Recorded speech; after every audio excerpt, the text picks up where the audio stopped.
matter who you are, where you are, what your choices have been, and what karmic timelines and contracts you have journeyed, the light is calling for the reunification of all aspects of life in this realm now. It is calling for the cleansing of all polarities. It is calling for the rising of all sacred heart centers now. All are being summoned home to the greater light now.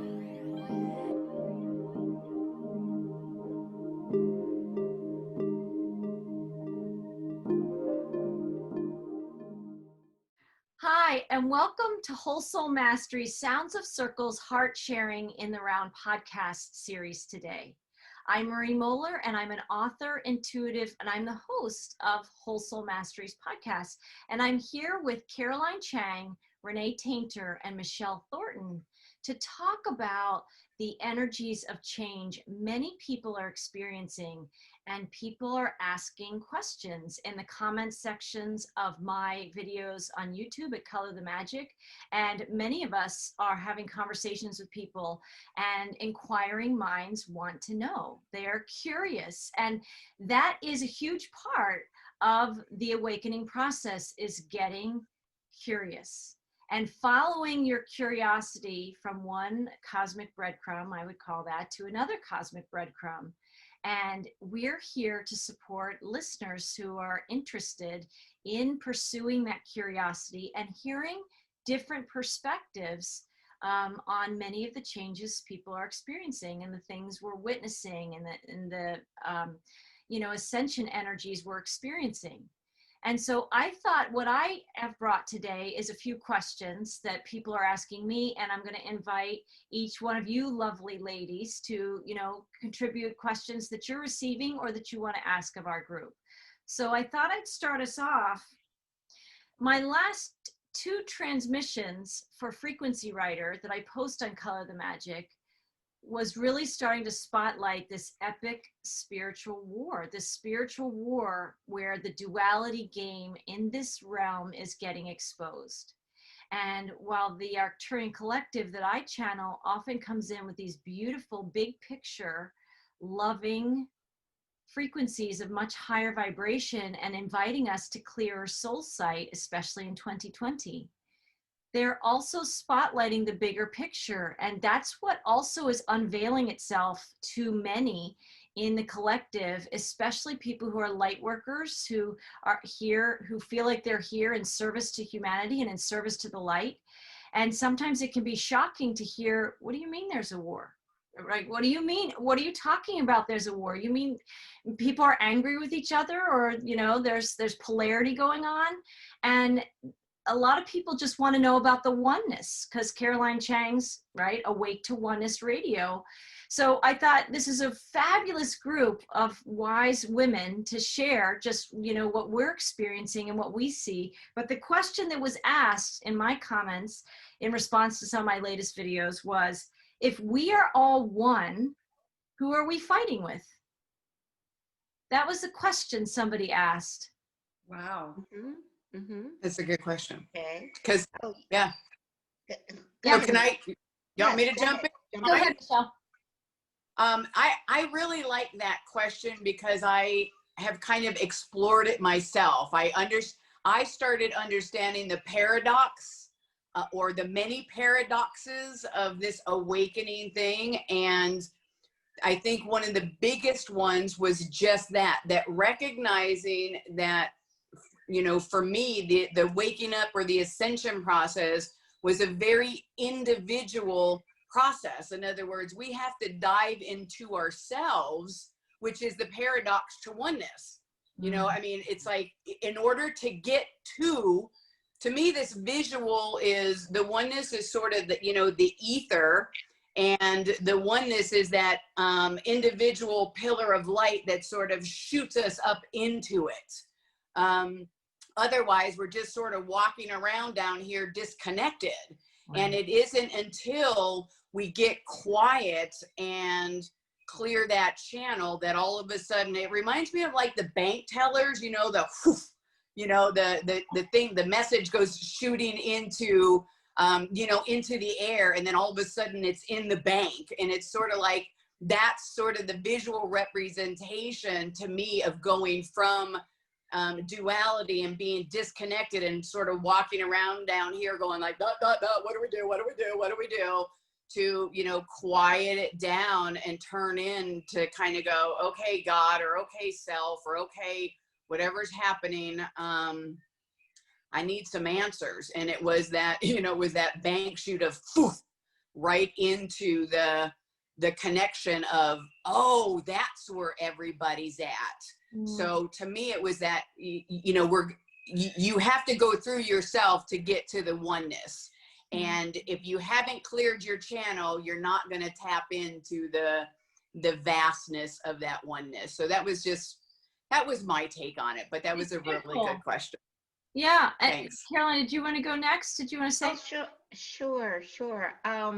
Like I think we said before we started recording, me personally, I try not to use those words as far as battle and war, because those words are so ingrained in our 3D reality.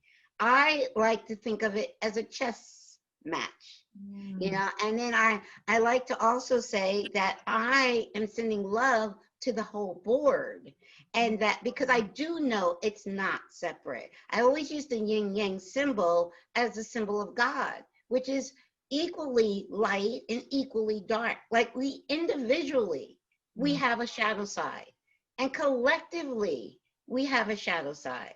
So I call the cabal, and I'll use the word cabal, is our human shadow side. I don't think of the cabal as separate from me. It's humanity's shadow side, and we have to be aware of it. Now, we don't want to be of that vibration. We don't want to be of a lower vibration, but we do need to be aware of it. So that is why the Arcturians are bringing this message through to those. Yes, it is all love and light, but we also have to be aware of what's happening in this historic time that we're living in. So that's kind of how I would deal with that question. So beautiful. Renee, did you want to respond to that? Yeah, one of the things when I am tempted to like either go into fear or into how could this be going on in this universe, and how could this be part of the definition of God, I keep going back to it's all happening in the oneness, and I don't understand all of it. There's a lot I don't know. I know enough to connect to my heart. And I do love our brothers and sisters that are like doing stuff that are just like, we just can't believe. I do love them because if they, like one day they will know what they were doing or not. And so it's not going to help the collective if I stand in judgment and I'm cursing them and I'm just like pulling my hair out. It's not. Because I know that I'm either part of the solution or part of the problem in any given moment. And I choose to be part of the solution with my vibration and sending love and just going, dude, we're all in this together.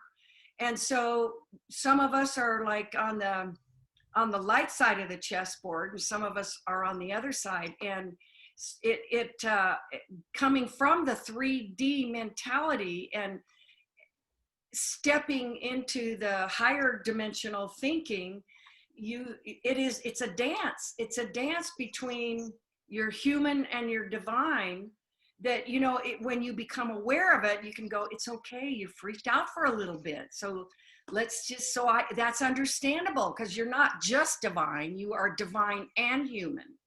And so whoever thought this was a fabulous idea that we do this, oh yeah, that was us. So I can't go and say, hey, that was a terrible idea, because, as a collective, at least I'm assuming that, because if we're all connected. So, okay, I think we learned our lesson. Let's leave the playing field now. Right. Because Well, I like Michelle's, example is that we can like quantum turbo boost ourselves now into these higher vibe realities, but we do have to go up the channel. You know, we Right. do have to go up our chakra pillars. And, Yes. you know, I would just add to what you all have shared. And when I felt that question, I can't even remember how I responded, but my response right now that's coming through is that when you feel that if we're all one, who are we fighting with? You know, what I go back to is that truth is light and light is truth.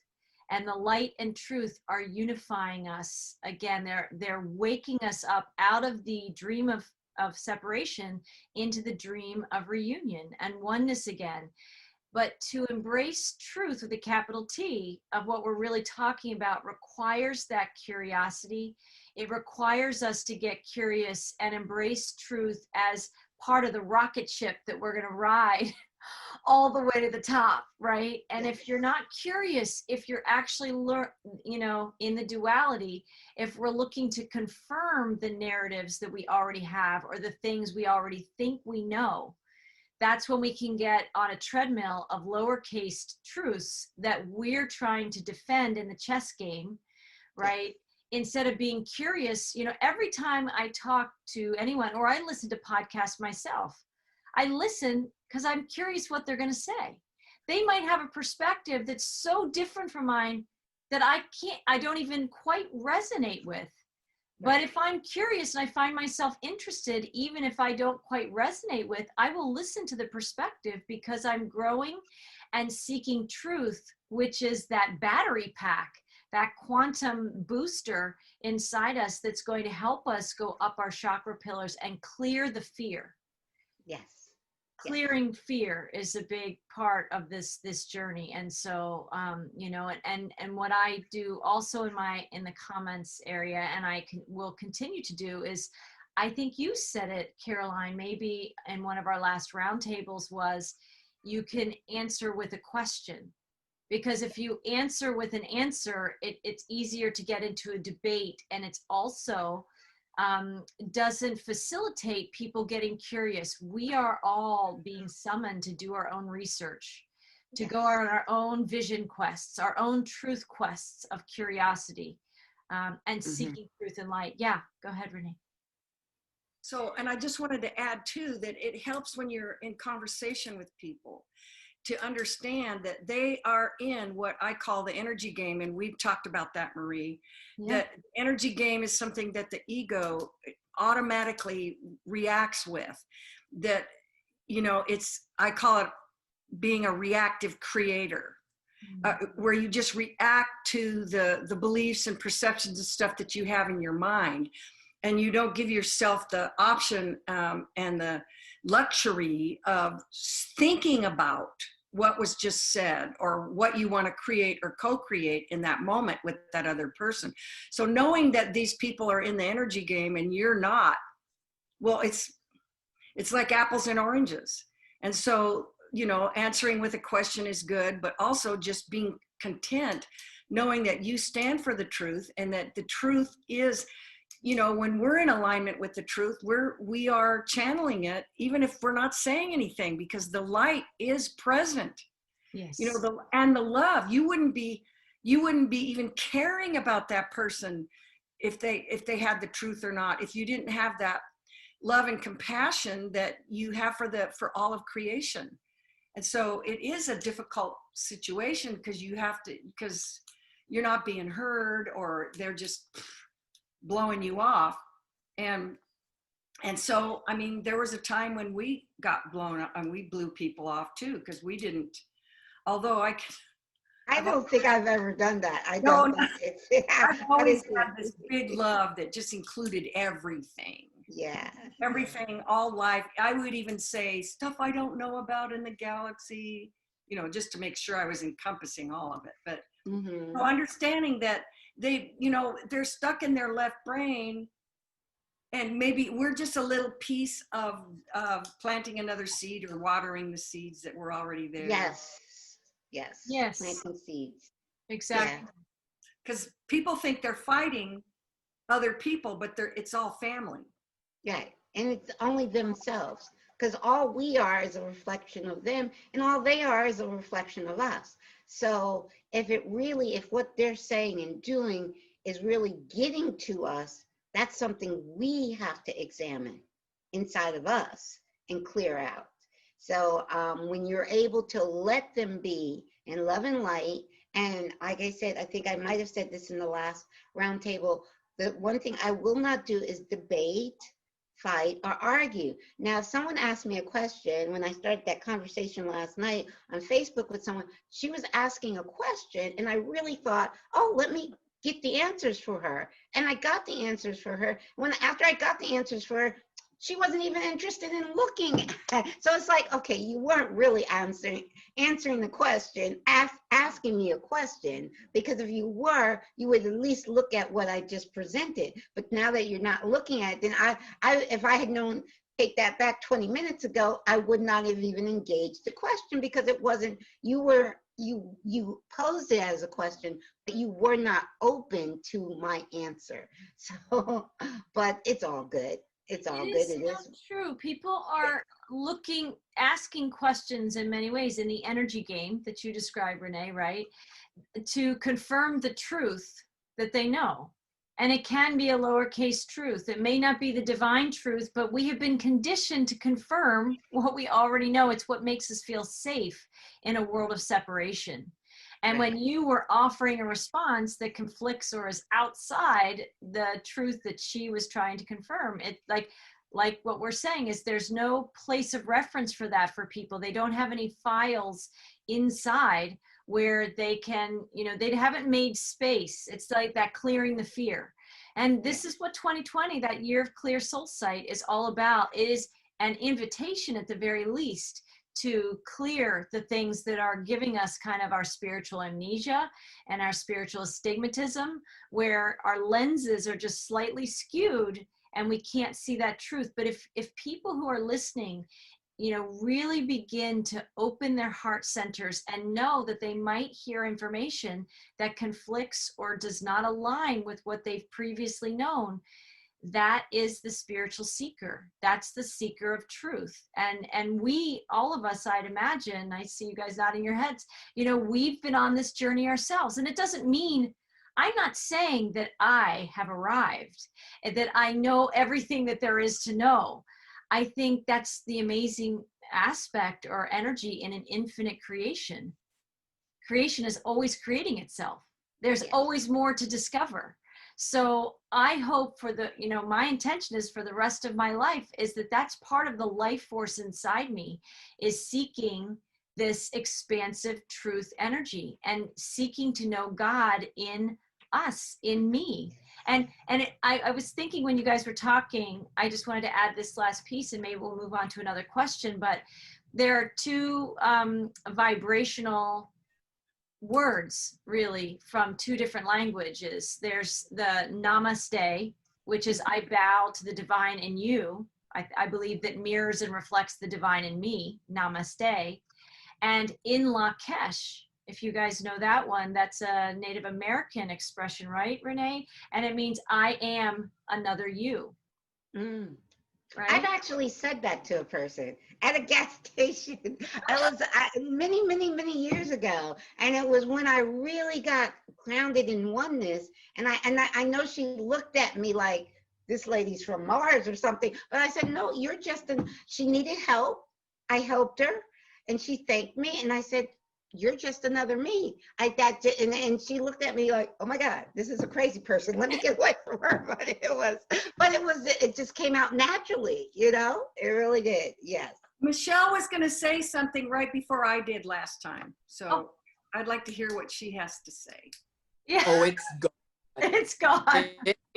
It does not, it doesn't, I mean, I think the last thing I remember I was going to say was on that question of, and this is just kind of going back a little bit of, who we're fighting on that question. Cause I kind of went into the oneness and I didn't really address that question about fighting, but I've asked myself that, and I see everybody around me getting caught in the rabbit holes, and that's what they're fighting about. They're fighting about the different rabbit holes. They're either fighting about the mask, or they're fighting about the politics, or they're fighting about the virus. I mean, but it's so much higher than that, as we know. And to me, the fight becomes about our freedom and about our sovereignty. And I just posted this yesterday because that's what you pull back from. It's like, we're fighting for our very lives, it seems, you know, we're fighting for that very expression of what's evolving versus being slowly, you know, constricted in that lane, that 3D lane. And, you know, my questions are gonna be surrounded, and want to ask you guys about, you know, how you see that split sort of happening, especially as we talk about who are we fighting, because from my point of view, who we're fighting is not going to give up, because we're talking about, you know, sort of that dark entity, and they are fighting tooth and nail for control right now. And I don't want to go down a rabbit hole or stay in there, because I get that energy, but it's still a question. I kind of want to understand how other people are seeing this sort of play out, because even I've used the reference of, you know, the 3D world, and this is the, you know, this is the road for the 3D world, and all of us have kind of already hopped off and gotten onto the ascension trail, and we're carving that and we're creating that, and I get that. But where I get lost sometimes is, what is that really gonna look like? Like, how are you guys really picturing this split? Because I see this 3D thing getting tighter, worse, hotter, heavier, more controlled. And then I see us over here, you know, holding the frequency and trailblazing, us going into the, you know, the fifth and the higher dimensions, which is where I'm at. But I guess what I'm asking is, how do you all see this physically playing out? Does that make, oh, woo! okay. Go ahead, Renee. You go first, then you, Caroline. Okay. So yes, and I have thought of that too, Michelle, in my moments of what the. Yeah. And since I met Marie and started listening to her channels from the Arcturian High Council, I have learned about the energies of light, truth, and I already knew about love because that's me my whole life. But so and that was going to be one of my questions if we ever got around to it, maybe another time. But so we are holders of the light. We have aligned with the truth of the universe, the love and light and truth of the universe in our little sanctuaries, in our life, in our bodies, in our families, and where we are. And so here we are going, how is that going to work? Well, we can't forget that behind it, in it, around it, through it is the light and the truth. And so we're just kind of in this flow. And when I was learning about the energy game, the highest thing you could do is just love and just be the mirror of the love, because the love is such a vibration that the only thing that's going to react to that love is more love. And so if the person in front of you isn't in that vibration, then then what they are projecting on you is going to reflect back to them, because that's what love does. Is, you know, like we're all sharing this love that is, you know, spreading around all of us, and there's no like judgment, there's no you know, or whatever. But the people that are holding the dark energy, they don't see it. They can't see it because they're not in alignment with it. And so to answer more on that question is that I trust the light. I trust that because I am sending love to those brothers and sisters, and the light is already doing the same, and the light is the reason why we are where we are, light, love, and truth, because we chose with our free will to be in alignment with it, that the light is going to do what it needs to do better than what we can. Even though we are one with all of that. So there is, you know, how deep is your trust is one of my one-liners for the last year and a half. And and trusting that you are doing everything. In fact, I heard just being present and having and holding that space of knowing that we are in the oneness, irregardless of any paradoxes that might confuse us.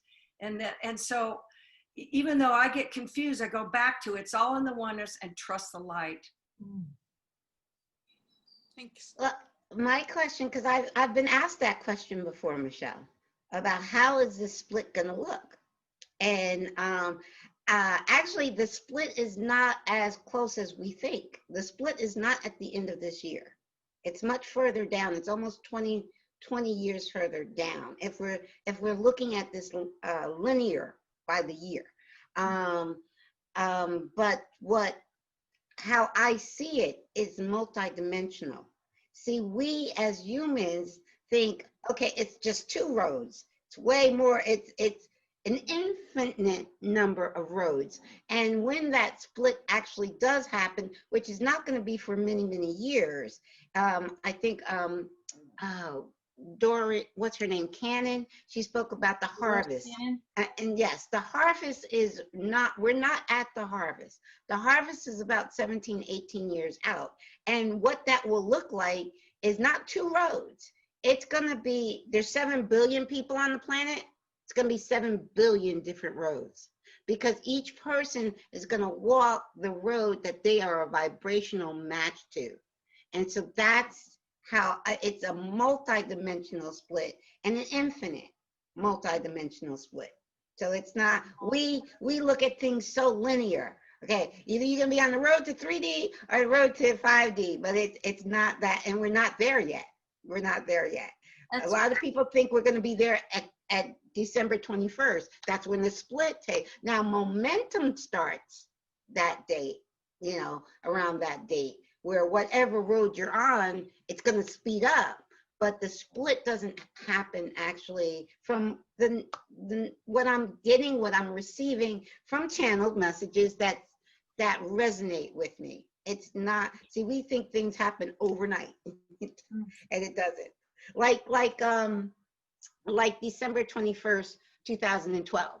Everybody's so disappointed. Nothing happened. Yes, something did happen. Okay, a lot did happen on December 21st, 2012. But people are like, well, I expected what? Do you expect spaceship to land the next day or something? I don't know. But it doesn't. We kind of down here, 3D moves at a very slow pace, but that slow pace is speeding up exponentially. So I see, you know, really that's beautiful. And I was just going to add, you know, when you were talking, Michelle, and I was really feeling the energy of how you asked your question and the fighting and how is it going to play out in the different consciousnesses and vibrations we're really seeing. You know, in a 3D world, we're moving higher vibrational even now, because the earth is vibrating at a whole other level and she's only expanding. So we are quantum leaping in our vibration, even people who don't know it, which is where the pain and the fear and the projections are coming from.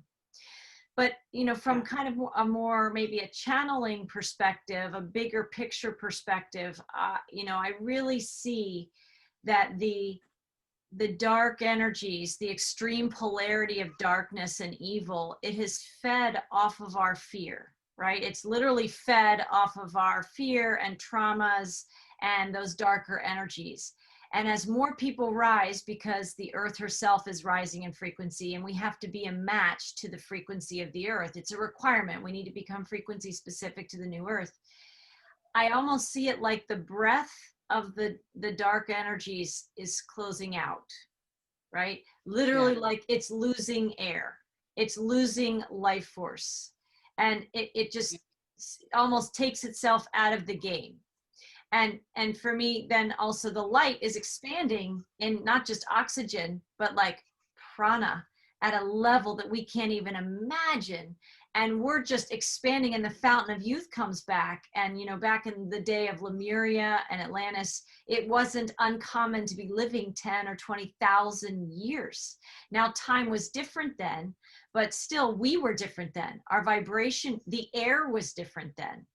And so I see a time where more and more, like and we can see it in the news. If we relate this to what we're seeing in the world, like everyday events, you can see where previously the darkness could function behind the scenes. There were layers and layers and layers of puppets and shadows, and a lot of people wouldn't even see. They were busy working and getting their kids to baseball games and going to events and whatever, busy with life, right? Who among us had the time and the awareness to be paying attention to what was happening in the shadows that we didn't know existed and that we certainly couldn't see? But now what you see when there's dark intentions and there's dark seeds, even if it looks like truth to some people today, it's not going to be long before, the life force is leaving those dark seeds, and they're coming up for air because they need the fear from the people to feed it. And as less and less of us feed it, it's going to expose itself. It's going to expose. And so, but that means that we're going to see more of the darkness rising to the surface, which is why it's getting louder. It's just getting louder out there, right? Yeah, that resonates with me, because as time goes on and I continue to meditate and I continue to, clear my channel, it's like I become empaths become ultra sensitive. So that makes sense that, the dark is going to kind of burn itself out, because we are the light, we are the sensitive. And even as you're talking, because I wanted to kind of wrap my head around it more on a micro and a macro level. Yeah. And to me, that makes sense, because I can feel sort of that dark or nefarious or, different energies from different people.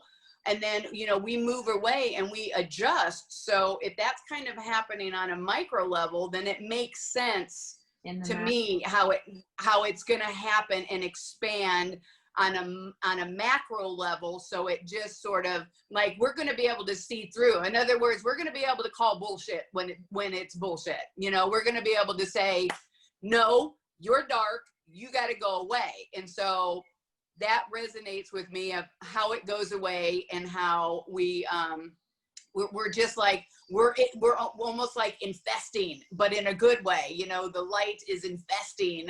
And it's contagious. This is the best contagion we could have, is that the light's expansion we're catching it. All of us are catching the light's expansion. Yes, right? That's the virus. That's exactly. Well, I don't see it as the dark going away. I see it as we are all of light. We are all from the light, and aspects are playing the role of the dark right now. They're just playing a role. I love that Shakespeare, genius man, said all the world is a stage and all the people on it are just actors. The dark is just playing a role. They are of the light. And what I see is the light is going to transform the dark back to light.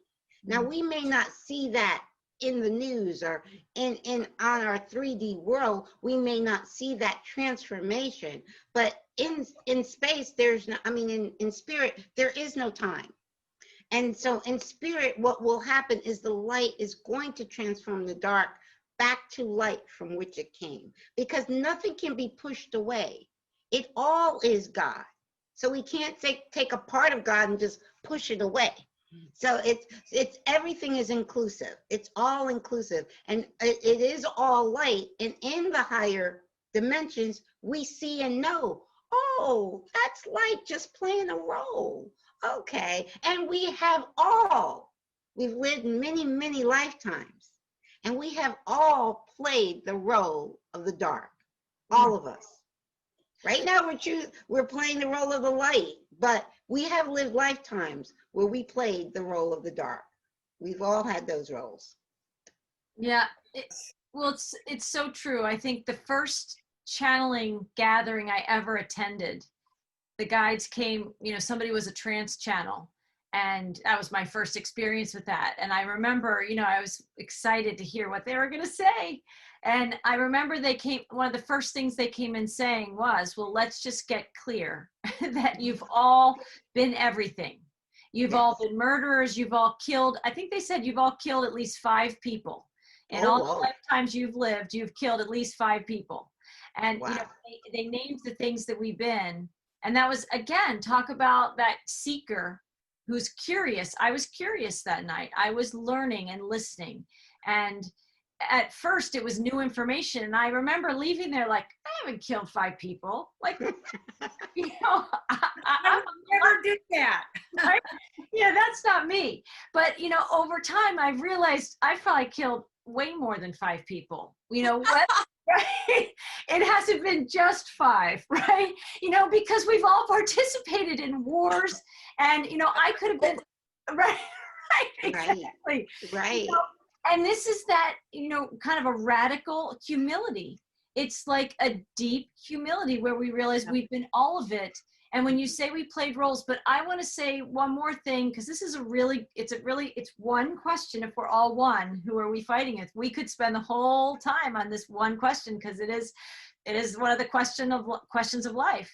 But I would say, knowing that we all play these roles, and that we have been the light in the dark, and in the time right now, there are individuals and souls playing the roles of these dark, nefarious beings who are doing these very dark, nefarious things. And we're playing the role of the light and the bridges for ourselves and others who are seeking more light.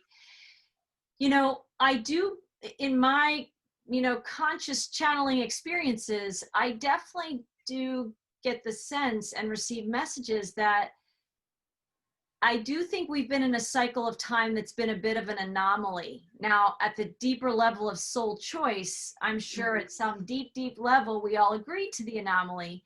But I think we are living in a matrix that is pretty artificial in however that works in the galactic, you know, understandings of cosmology.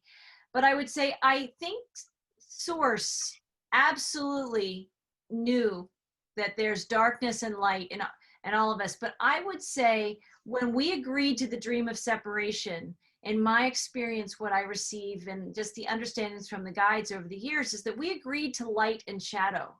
We understood that, you know, darkness and light.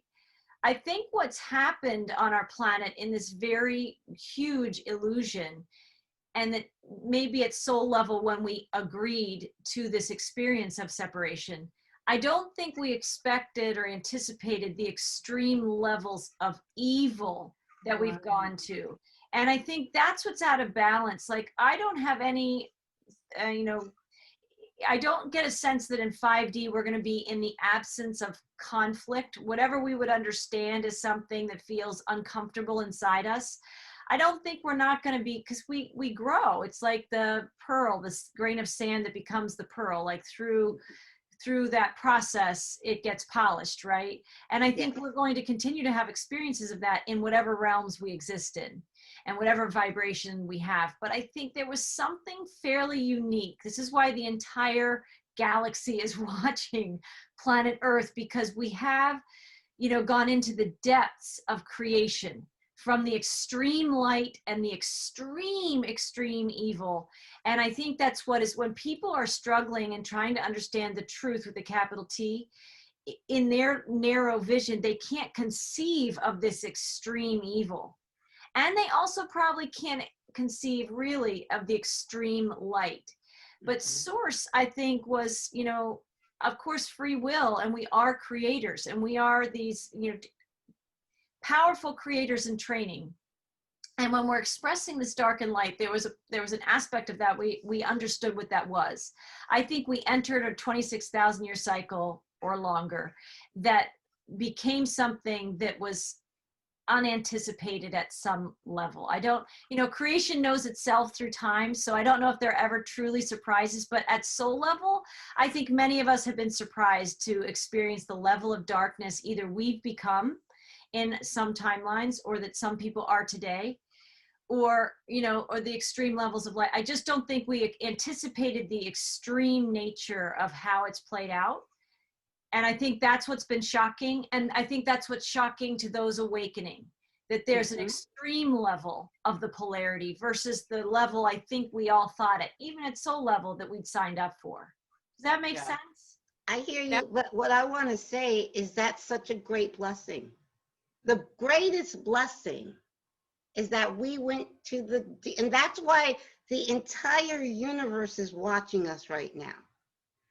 Because our greatest blessing was going as deep, as deep, as deep, as dark as you can, and then slingshotting out into the highest light.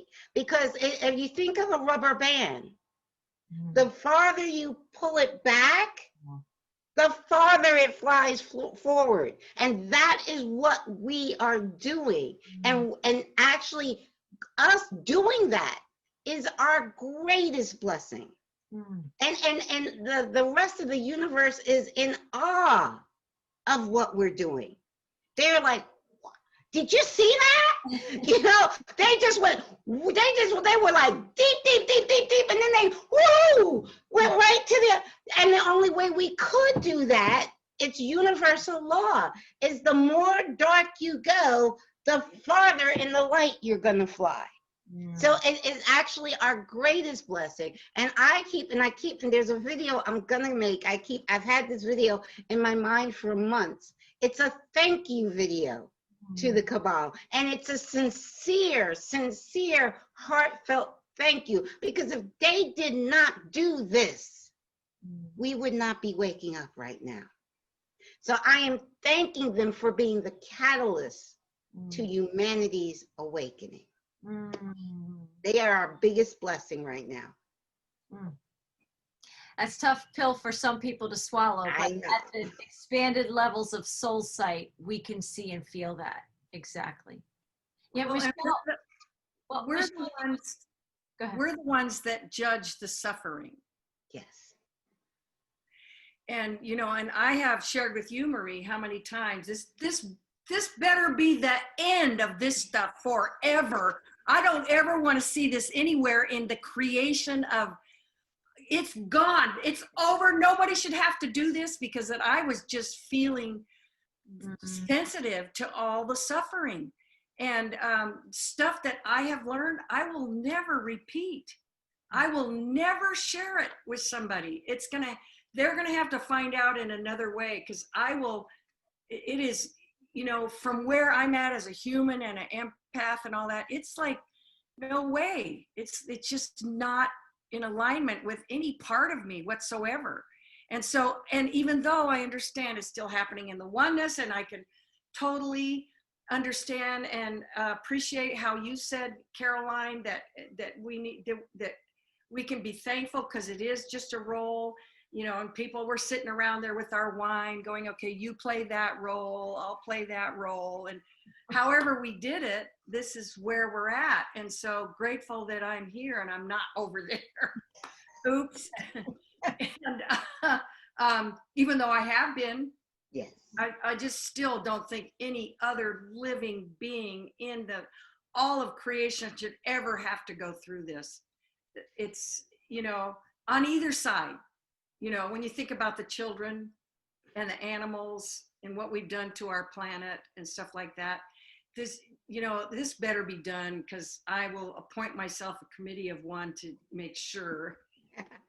Well, when you're really looking from the highest soul perspective, you understand none of it is real. Right. None of it is real. The only thing real is our experience of it. Our feelings, our emotion, they're real. So our experience of this matrix, of this dream, of our own creation, the dream is not real. Even science has proven we do not live in a solid universe. None of it's real. So when we attach ourselves to it like it's real, that's when we feel the suffering. Right. When we let go of it and saying, wait a second, this isn't real. Now, how I respond to it is real. My emotions are real. My feelings are real. But this itself is not real. So, right. Powerful. It is powerful. Michelle, did you want to say something? I know that the vibe comes through and you get downloads and then it passes. It goes. Yeah, no, I really enjoy listening and taking in all the information. It's, you know, part of what has been my journey the last couple years. But I can definitely relate to waking up to experiencing, and I like the way that Caroline described that, you know, that rubber band, because it really was, I mean, I've always had a wide range of emotions, but it did seem like that range was kind of, you know, right here in the middle. And once I started clearing out my channel and I started getting downloads of the bliss, and I stayed in that, on that side of it for quite a long period of time, where just, it was bliss, but it was also stuff coming up. And it was just kind of everyday stuff, and it wasn't my stuff. It wasn't, you know, I became like what I believe is an emotional channel, because the emotions come up through me in meditation and they're not attached to any kind of memories. So I know it's not mine. And I made a video on this. So what started happening to me, and this was about 4 months ago, was that energy of, you know, the how dark and how satanic and how ugly that really was started permeating into my space when I was meditating, which was typically a very beautiful space. So it started changing, and I started kind of really tapping into every single victim. I mean, I talk about multidimensionality. I am like, I submerge myself. When I go into meditation, I always say I'm going home, because I go into this multi-dimensional experience, and it's only recently to include sort of that dark side. And I had a purging in a video about 4 months ago where everything, I mean, I was crying harder than I ever cried before. I didn't know where it was coming from. It really floored me, because what I was feeling as it was purging out of my body was literally how every person is going to feel as they come into this awareness of what's been happening to these children. And I felt it. I felt every single victim. I can't even explain it. It's, you know, it's a new reality to me to be able to tap into not just the light side, but some of that dark side. And I actually got into it too much about a week and a half ago, and it was when all the schools were starting to open, and I was, you know, purging all this victim kind of stuff from these children. And it just, it stayed in me for like this 24 hours, and I had to make a video, and I did make a video, and I named it Stop Effing Our Children. And I mean, I was passionate. It was like, because my granddaughter's that age, and I saw everybody going to school in masks and gloves and social distancing, and I'm from the mental health field, and I saw how detrimental that is for children's well-being. And then coupled with the, you know, the pedophilia and the control and the grooming, and it just sort of, you know, bubbled up for me. And I made this video, and I put it up to on my YouTube channel, and I only left it up there for like 12 hours. And then I went, you know, I don't want that energy out there. It was sort of like throwing a rock into a pond, where I had to purge, and I had to let everybody know that this is not okay. This is how it's sitting. You're not seeing what we're seeing. And then I just kind of pulled it back. But I get it. I have to actively be aware. Marie, I know you said this, and I recognize this as part of that higher consciousness. It's frequency specific. And so, you know, I recognize when some of these YouTube videos, because they go a little bit dark sometimes, you know, even our community can go down these rabbit holes. And then I have to do this assessment of, how am I feeling? How is that sitting? And then I'll have to go, I need a session. And I literally have to go into an alchemy session, which for me, it's, you know, meditation, it's smudging, it's music, it's yoga. And I have to transmute and alchemize all of that crap that has just been penetrated into my energy field because of what's out there. And then I emerge like back to love, back to my, you know, frequency specific. But I have to do that more and more as I, you know, just feel us even talking about it sometimes, or where it's at, and going, okay, so that's my awareness of how we're changing, because many of us have embodied it. We felt it. We saw the writing on the wall. We sat there with it for a while, and then we're alchemizing and transmuting it into something else, which is very different than before, where I knew this stuff was going on, but it had not penetrated into my energy field. And once it did, you know, talk about another eye opening. I mean, it's just, it gives a whole new meaning, but you can't sit in it. So it's like having a whole new, it's like being a whole new person sometimes. And I think I shared this with Marie before, like my operating system, and it's like, I feel like I did a 180, you know, a couple years back. It's like everything just sort of flipped, and I see things differently. I feel things differently. I sense things differently. Everything is like different, but yet the outside world hasn't quite caught up to my inner world. So I'm in that place where I totally recognize that what I'm doing, just me, because I know other people got projects, but my purpose right now is balancing inner and outer world. And just sort of, you know, figuring out how to then show up, and how to help, you know, change that by holding that frequency when everything in the outside world is really, you know, breaking us down. Does that make sense? Perfect sense. That integrating the polarity in that inner and outer, and we're all doing it on some level. Yeah. And some of us are doing that. That's more of like our soul focus right now, really, SOLE and SOUL, you know, Right. in many ways. So, Yeah.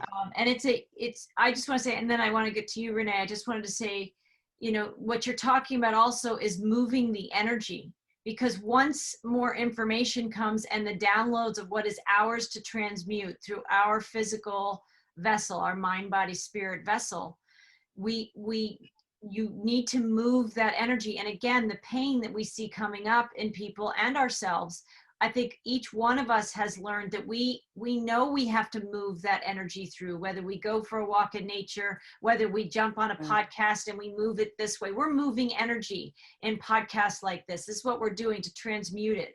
We're calling things to consciousness together, and we're moving it through ourselves as those holy vessels, right? And we're allowing that polarity to come just a little deeper inside each of us right now. And any listener who's tuning in as well, they're invited to move into that energy. And it's when energy comes in and it gets stuck, then you have the pain and the suffering and the rigidity and that contraction. And so it's powerful what you're talking about, is you're moving that energy, and it's a huge, huge role you're playing. And many of us are playing it in our own ways, in our own lives, however we're doing it. Renee, what did you want to say? Yeah, I see that all of us, as we're explaining how we're handling things and handling information and energy and stuff, is that that is part of the definition of being sovereign, is that you are managing your energy. I mean, when I was learning about the energy game, Michelle, I'm a retired flight attendant. And so being an empath on the plane, I didn't want a person to like ruin my day. Of course, nobody really ever did, but I was, how could I do this? And that started my whole journey. But when I was learning the energy game, I realized that it's like managing your energy, because here comes something towards you, and then you're either going to react and be a reactive creator, or you're going to think about it and be a conscious creator. And that is the management of energy. And so, Michelle, when you were talking about the pain of the children, and I shared this, I was doing this for like a couple of months when I learned about the children, and it was at the beginning of them rescuing them out of the tunnels and stuff. I just did not try to think about it. It just came to me like it did to you.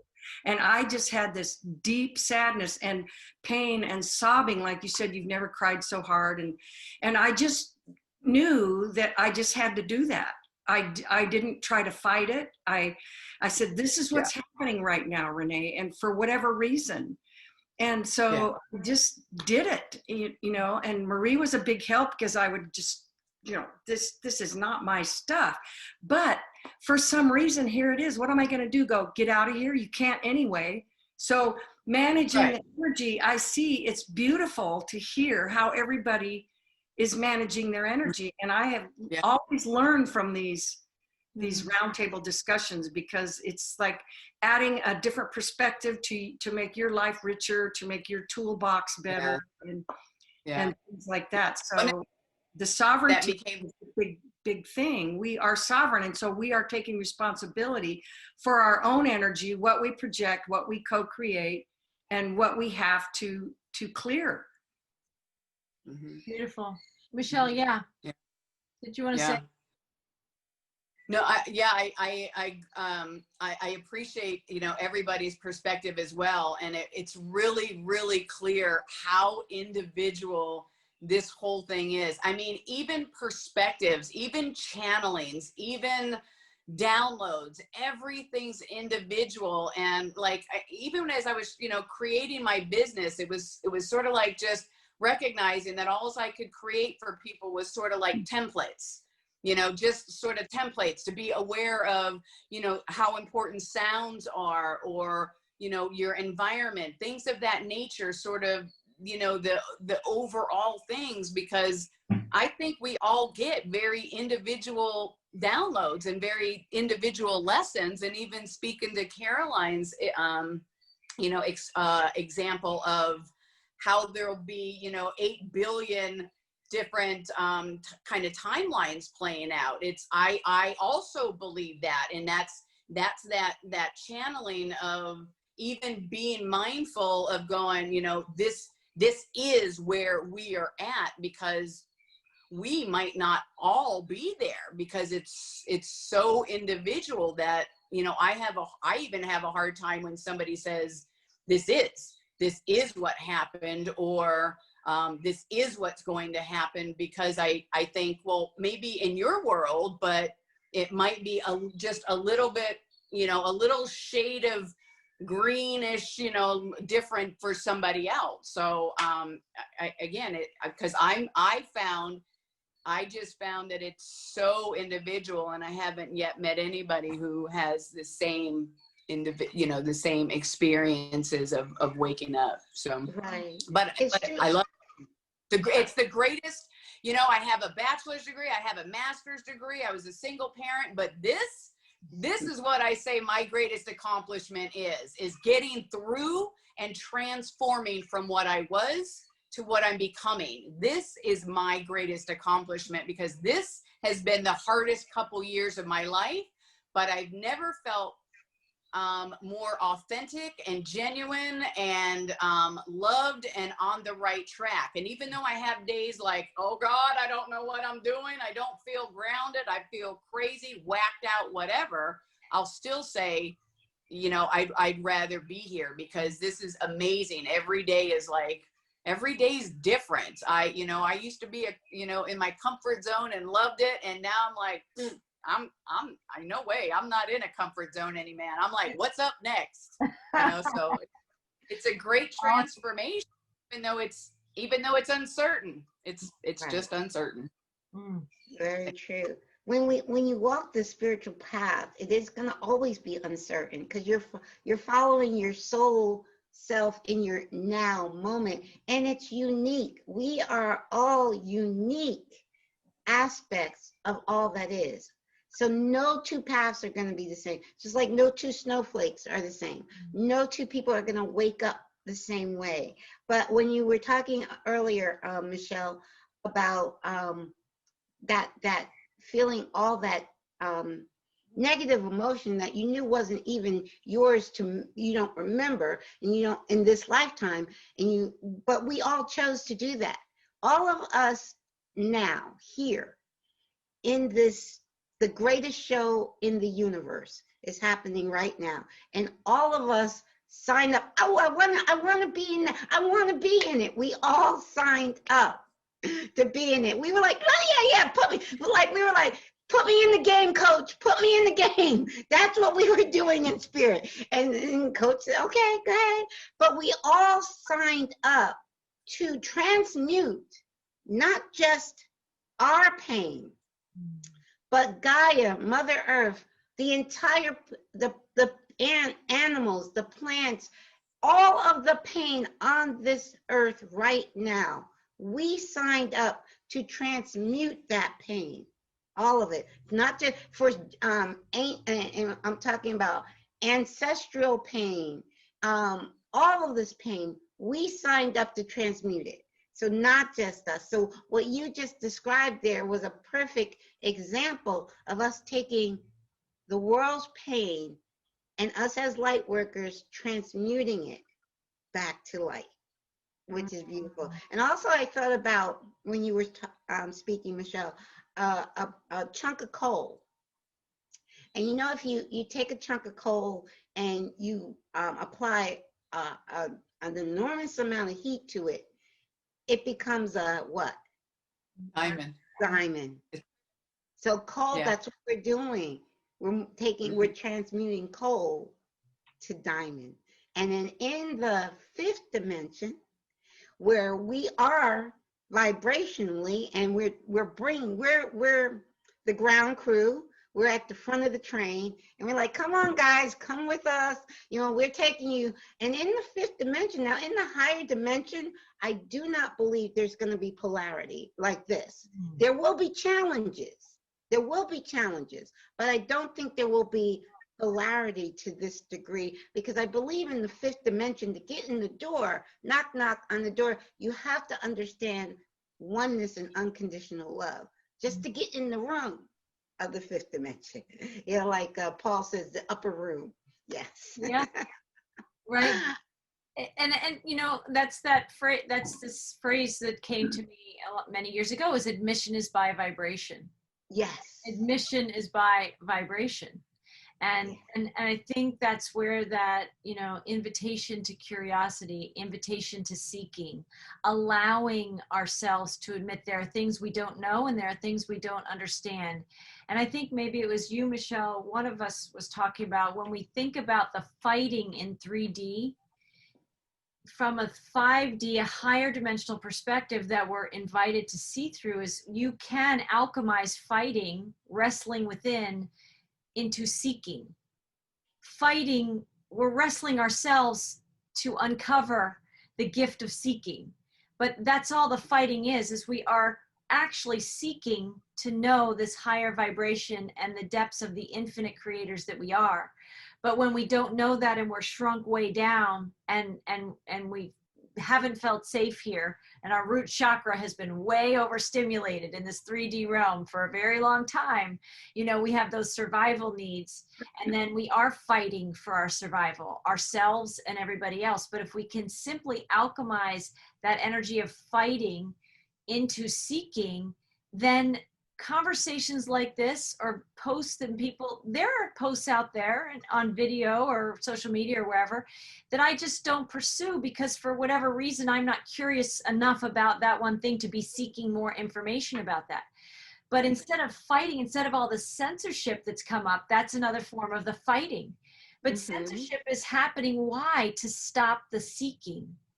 Because that extreme polarity in the darkness of this realm doesn't want us seeking, but you can't control seekers, right? Knowledge is power, truth is light. And we're moving back into that world. And I have learned to absolutely love the seeking. I think I've always been kind of a seeker and an empath and following energy. And many of you have as well. And I think we are coming back to that place. And if I can squeeze in, there's so much to talk about. I love, you know, that we are meeting 3D and 5D in this conversation. And it's really rich and wonderful. And I want to say, hopefully you guys will join me again, because there's many more things we can explore. When you're a seeker, oh, so much. I mean, there's infinite possibilities. But I wanted to read another question that came through. And then I want to share that, and then I want to tack on the question I want to ask about it, because there's a lot of things we could unpack in this one thing, and it may have to be a to be continued. But this will be part one.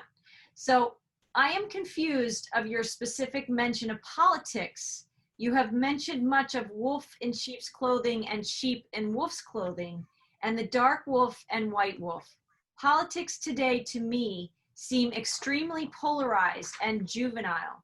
Most of my adult life, what I've witnessed with politics seems to be the exact opposite of divine truth, integrity, and what is best for humanity and the populace. Lately, I've seen several spiritual sites mention that a certain candidate is working for the light, and I find this confusing and polarizing in itself. Have any of the politicians over the last several decades represented divine elegance or leadership? Truly, this is the best of humanity? That was the question. And what I want to say, there's a lot of things you can unpack in that, but I would just say, the first question that came to mind when I saw that it's in the energy of expectation. And I want to just give two examples to sort of seed my question for you, and maybe we'll close out the roundtable with this one. Is that obviously when Jesus Christ was on the earth, whether you believe he was the Son of God, whether you believe he was a teacher, a prophet, a good man, whatever you believe Christ to be, the Jesus Christ, he didn't come in the form that so many were expecting, because they'd heard it forecasted and prophesied many years in the future that there was going to be this great king that was going to come and save them.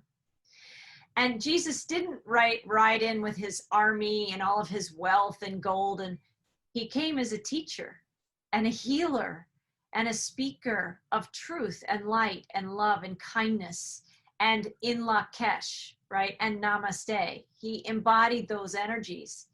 And the same as, there's another example I've heard, I've never read it, but where the Native Americans, I think when was it the Europeans coming over, maybe it was Columbus even coming over, they had never seen a ship like that. Have you heard this story? They'd never seen a ship before. So even though it was getting closer and closer and closer, because they didn't even know what it was, they couldn't recognize it when it was coming. And then it was on their shores and they were shocked and surprised, right? Because they didn't have anything in their consciousness that could map that and give language to it.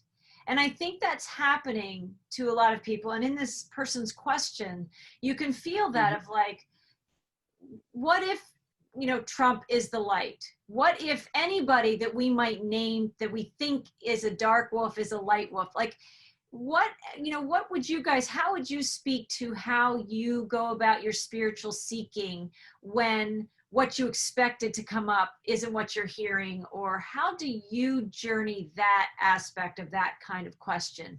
Expectations, things that don't meet your expectations.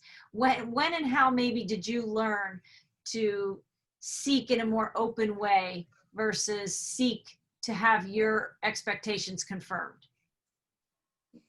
If you don't mind, I'll share this one. And I would actually like to do it on a literal level, because I think it does lend to something, because I was a person who did not like Trump. I was just having this conversation with a friend last night.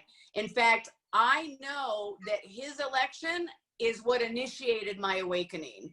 Wow. I was so disgusted by his presentation 4 years ago that and then I saw it over the years, and it just got worse. I did not like this man at all, and just was on the side of the Dems because I'd always been.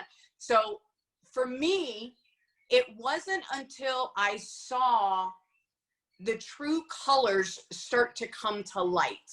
I literally had to just sit with what other people were starting to say. And this just, I think, kind of happened this year for me, because I started seeing some channels that were, on Trump's side, and I couldn't wrap my head around it. I mean, I thought all women hated Trump for the most part, not all, but my point is, and then my son used this phrase that I'd never heard, because he goes, "So Mom, are you now a Trump supporter?" And I said, "I wouldn't say that. Let's back up that train, buddy." But what he said was, "So then the enemy of my enemy is my friend." And I went, "That sounds more like it." So what it was I had to look at all of the hate being spewed at him, because I was one of them.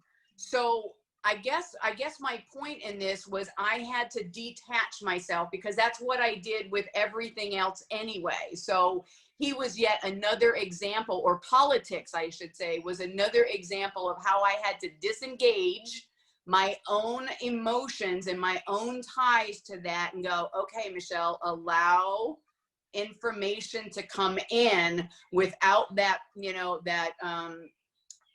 view or judgment of who I believed he was. And when I did that, it was like a light switch went off. I literally was able to see a side of what he was doing that was not presented anywhere else. And it most certainly was not presented in the mainstream media. So I think politics needs to go away. I am not a Trump supporter, but what I'm saying is, I believe Trump is an anomaly that is put in there because he cannot be controlled. That is why everybody hates him so much, is because he is literally in there. For the first time, we are seeing somebody in office that's not a puppet. That's what I think swayed me in the beginning, was because he didn't fit my definition of what a polished politician was supposed to be like. They were supposed to talk like this, and they were supposed to be authoritative, and they were supposed to have that tone of voice, and they were supposed to be professional.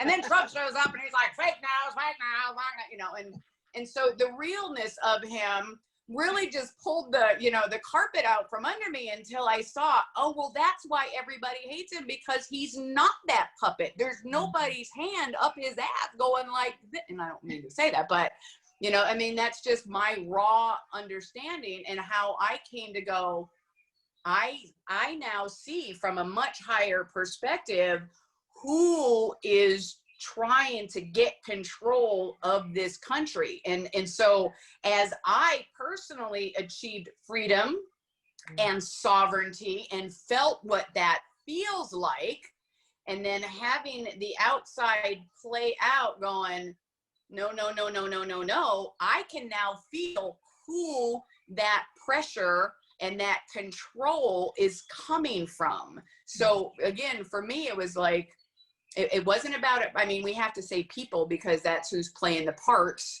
But for me, it was just about who's trying to take control over me and who's not, because I don't feel like Trump is right now. I think he's the one that spewed out, the hydrochloroquine 6 months ago on the down low without anybody knowing it. And now, you have the Dems going, we're going to lock down this country. We're going to make it safe. So to me, that's obvious. That feels, that doesn't feel good to me. So again, I answer everything on how it feels now versus what I've been taught. Yes, thank you, Michelle, for sharing that, because I so identify with what you just said. For me, okay, I have never been political in my life. I don't follow politics. I stopped watching news 19 years ago. I stopped watching news 19 years ago when it was a directive from my higher self. Said it was 2 weeks after 9/11. The news was on in the background. I was making up my bed, and I wasn't even really paying attention to it, but it was on. And my higher self yelled at me from inside, not audibly. It was an internal feeling. Turn off that news and don't ever turn it back on. It was like, I'm like, and I said, why? No one was home. No one was in the house. And I'm asking, why? Of course, I didn't get an answer, but I was very obedient. I walked over to that television. I turned off the news, and I have not watched mainstream news in 19 years. Now, I know everything's going on, because people are like, well, how do you know what's going on if you don't watch it? I know what's going on in the world, and I've never been political, but when Trump got elected, I teach piano. I actually I wrote in Bernie. That was my vote in 2016. I wrote Bernie Sanders. And I was hoping, honestly, there was a part of me that was thinking, ooh, maybe we can have the first write-in candidate. There was a part of me, this, all things are possible. Maybe Bernie could have won. Because my feelings is I believe it was stolen. The election was stolen away from Bernie. I think it should have been Bernie and Trump, and possibly Bernie could have won. That was my feeling at the time. So I don't watch news. So the day after the election, I don't watch news. I didn't know who won, but I sensed it.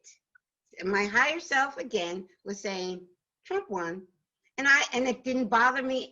Matter of fact, the feeling I got from my higher self was like, everything's right on, everything's in place, everything's in perfect divine timing. That was my higher self.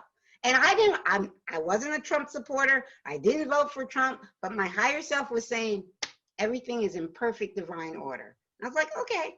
Then I didn't find out until later on that day when my first student, I teach piano lesson, my 7-year-old piano student came for a lesson, and he was all pouty faced.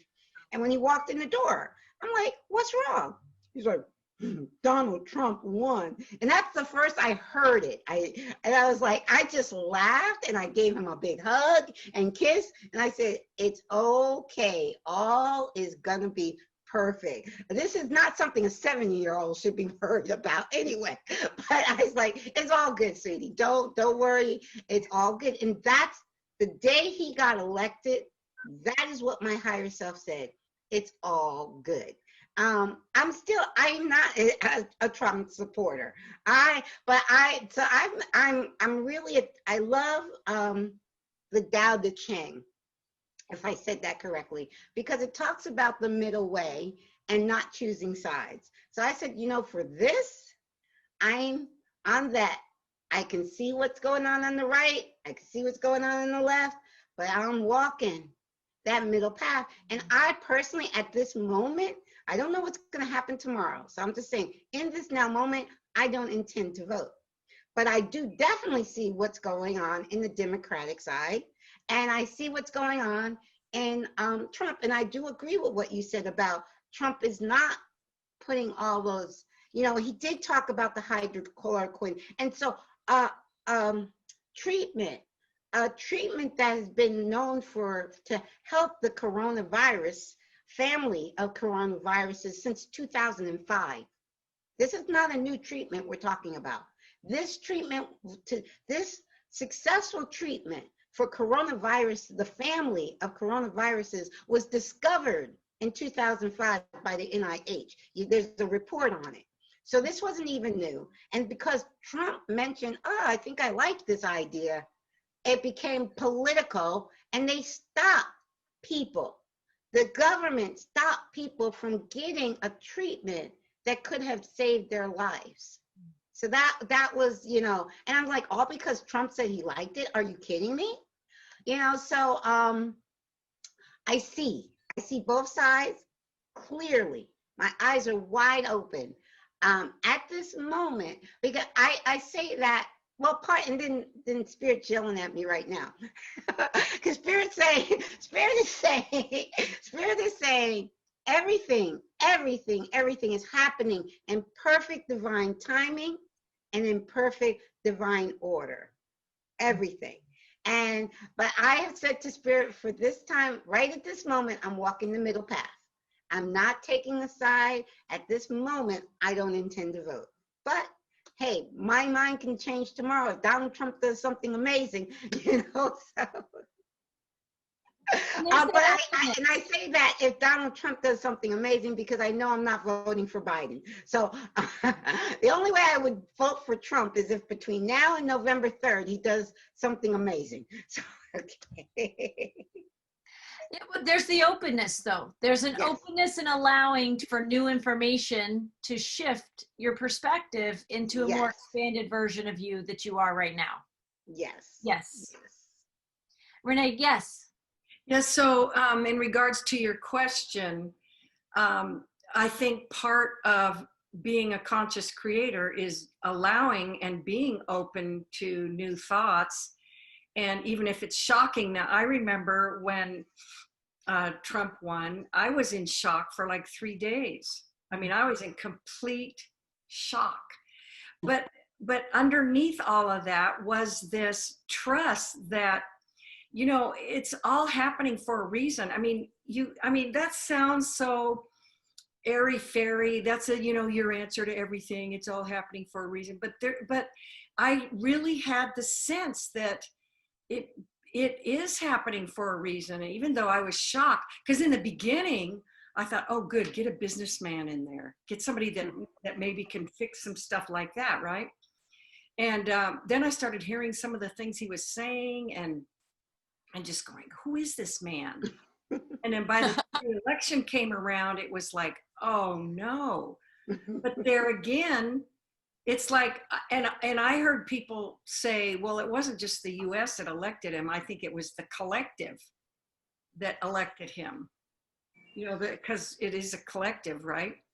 So those are the kinds of thoughts that we have as light workers that aren't going to enter in the minds of people that are stuck in their left brain or their ego mindset.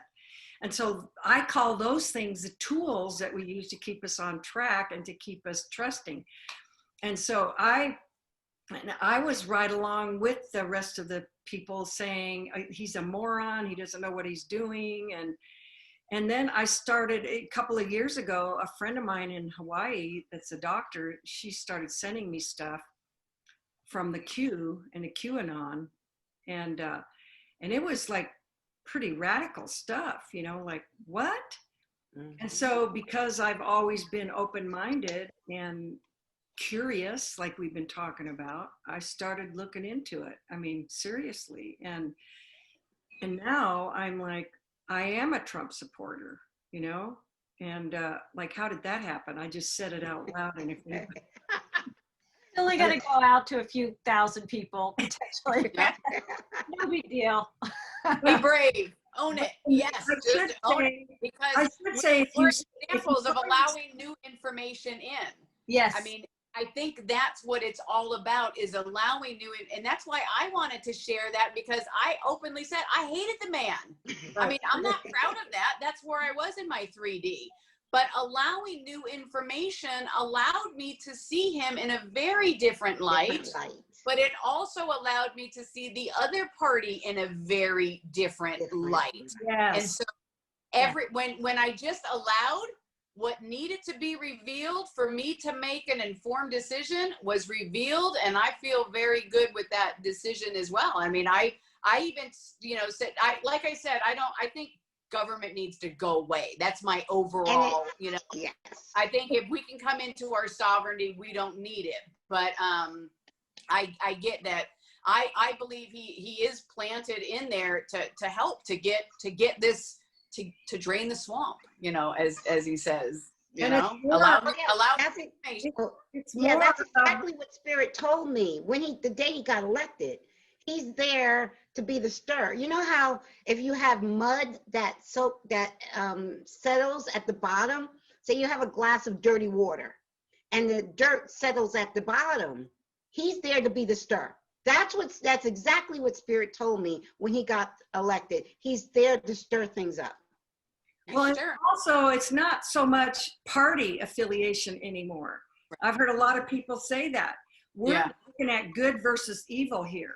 Yeah. Right. Yes. And it's not, I mean, and both sides, you know, it just depends on what you want to support, you know, the solution or the problem. And like you said, Michelle, when I started changing my perspective on what was going on with Trump, it also made me see what was going on with the Dems and the mainstream media. I had no idea that they were controlled by 6 corporations globally. Yeah.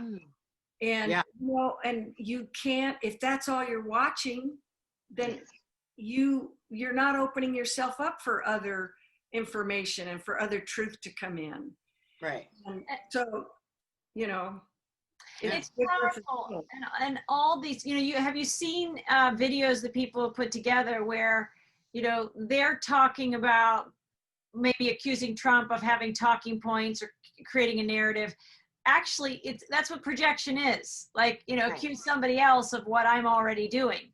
And when you Right. see them, I've seen it where they have all the TV stations or many from all around the country, and they're all reading from the same script. You have to look at who is projecting a narrative, right? Yes. And we have to move beyond that. And my own experience of this is similar in many ways to what you're all describing, and I wasn't super active in my early adulthood in politics, but, because I was always watching the potential for gay marriage, I got more alert. That summoned my attention to get curious on what was going on and how close were we to the possibility of gay marriage and benefits to spouses and all of those things. So in my earlier adult life, I was tracking that, and that got me curious.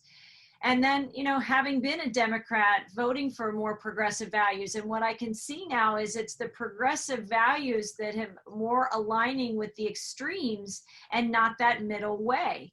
And there is this light that's emerging. There is this light expanding. When I seek the light and I seek truth, that means that I will seek information that helps me illuminate that which I'm looking to expand inside about. And when I see Trump, I've gone down some of my own rabbit holes, and like you, many of you, but Bernie was on my radar screen. I also believe that the election was stolen from Bernie. And I've also looked into Bernie, and I think Bernie has some rabbit holes that he's gone down. And I don't think he is necessarily the figure and the energy that I thought he was, because that's what we're doing. I agree. We're peeling the layers back from all of these people. And you're so right, Michelle, like when you're talking about looking at Trump also helps us. If you'll look, you can see everybody else much more clearly. And this is all part of the Great Awakening process, and many other conversations, because it can lead you into the heroes that we've given our attention to, the stars who we think are so fabulous. Well, what if all those stars in Hollywood or people that we thought were famous, Bill Gates, you start peeling back the layers of all the people we thought were so fabulous, or, whatever, in whatever spell we were under at the time. And many people listening to this now, as this video travels, Yes. it allows you to, someone says, question everything and follow none. Listen here, question, seek. And you don't have to have an outer guru. You're the guru. You're the news inside. And all four of us may not have the exact same perspective, and I would not expect us to have the same perspective. We're all seekers, and we're all uncovering vibrationally what we need to see for our own expansion. Yeah. And, it gets down to what is being done in our government politics. Right. How come the solutions aren't there in the Democratic Party is what I started looking at. And, I think I shared with you, Marie, and maybe you too, Caroline, is that when I was 8 years old, I had this, something isn't right on this planet. Yes. Something, because I would see videos of children starving in Africa and that kind of thing. And I'm just going, and you look at us and we're playing with toys and we have plenty of food and, and so and it took me a long time to stop trusting what these politicians were telling me. I would be so moved by the speeches. Yay, we're going to get something done finally. Yay, let's, and especially the last decade or so or two of people just trashing people. And that's what their campaign was, right? Was trashing people. And, and you're not seeing them work together to solve the problems. And and it's just gotten so rampant. I mean, it's so obvious now with what's going on in a lot of the cities, that are having riots and stuff. And it really isn't about me. I just changed over to be a Trump supporter. It's who's doing the work? Yes. When you see the things that Trump has done, yes. Yeah. Mind-boggling. His speech for accepting the nomination for the Republican Party, he listed 20 things that he's done to do serious work to solve serious problems. Stuff we've been waiting for forever. I haven't seen that in the Democratic Party. Well, and we've been conditioned that neither side of the aisle has been really effective at getting anything done. Right. And so that's the other part of the Great Awakening, is learning you don't listen to just nice speeches. You have to listen kind of multidimensionally, but if that's not your language, you have to listen with more open ears and more open vision, so that you can, you're not looking through the lens of your conditioning of your childhood and actually probably hundreds of lifetimes here. We've all been subjected to the same matrix. So we've all been trained to not question and say, if that person's got a nice suit on and they're saying all the things that I want to hear, I learned that with Obama, right? Yes. So I learned that lesson over those 8 years. And, and now you see Trump, who might not be in the package we'd expect, might not be saying what we want to hear, but that's all part of what's happening to shake things up, get people's attention, have people seek. If you're seeking because you don't like him, great, because you might just find the truth. And that's ultimately what we're here to do, and liberate ourselves, claim our sovereignty.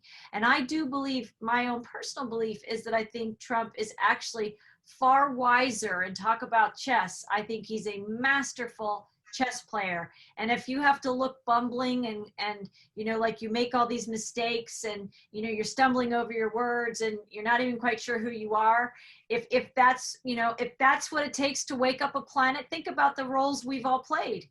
Right. He is playing his role perfectly. Yeah, and I'll never forget saying, because there were so many spiritual people up in arms when he got elected. I'll never forget saying, wait a second, because I felt, I didn't vote for the man, but I felt perfectly fine with whoever won, and he won. So I'm like, okay. I kept saying, Trump is not separate from the oneness, guys. All my spiritual friends, I had to wait a second. I had one colleague that cried. I mean, I don't think she got out of bed for 2 days after Trump she cried. She was like, I'm like, wait a second, people. He's not separate from the oneness. Maybe you're not crazy about the guy. He won, but it's not, why are you in bed crying? Come on, get up.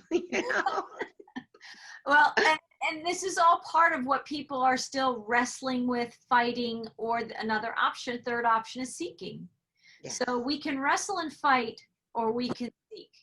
And, I think that's part of what I love about our roundtables. And, and when I witness other roundtables, when there's this diversity of perspectives, and I keep quoting you, Caroline, this unity in diversity. I do too. It is huge. It is absolutely huge, because we need all these perspectives so we can go in individually as aspects of the oneness and listen for what is ours to hear and ours to know and ours to see. And I so appreciate all of you. I want to give each one of you. So Caroline, where can people find more about you? Awake #2 Oneness Radio. All you have to do is Google it or YouTube Awake, use the #2 Oneness Radio, and you'll find me. Perfect. Renee Taintor, I know they can contact you through me. You're working on you're working on a site. We're putting that together. That's the best way, is that right, for people to connect with you through us at Whole Soul Mastery? Yes. Perfect. And Michelle, what's the best way for people to find you? Either at Instagram at Upgrade in Progress 5D, or on YouTube at Upgrade in Progress 5D, or my website, which is upgradeinprogress.com. Okay, perfect. Upgradeinprogress.com. Yeah, and so this is very much hopefully a to be continued, because there are a lot of questions people are asking, and the waking up is the beginning of allowing more seeking. And it's the beginning of greater expansion and seeing deeper and broader and in new ways. And I'm so grateful you guys have joined me. People can find us at Whole Soul Mastery on YouTube. That's where all of our videos are posting right now. And then we also have some offerings and products and services also at the website wholesoulmastery.com. So thank you all. I love you all. And I send blessings to everybody. And until next time, have a great few weeks. Namaste. You guys. Namaste. Nice meeting y'all. Nice Nice meeting you. meeting you too.